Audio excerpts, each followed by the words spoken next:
Dacă ai osteoporoză, seria aceasta este pentru tine. Am pregătit 5 episoade despre exercițiile pe care eu nu le-aș recomanda în osteoporoză, iar acesta este episodul 1. Începem cu exercițiile care implică flexia repetată a coloanei.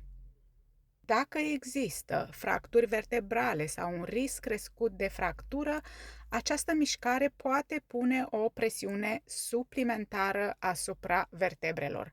Asta nu înseamnă că nu mai ai voie să te apleci niciodată. Practic, în viața de zi cu zi, acest lucru ar fi chiar imposibil. Înseamnă însă că exercițiile care repetă această mișcare trebuie evaluate și adaptate fiecărei persoane. În osteoporoză nu există un exercițiu bun pentru toată lumea.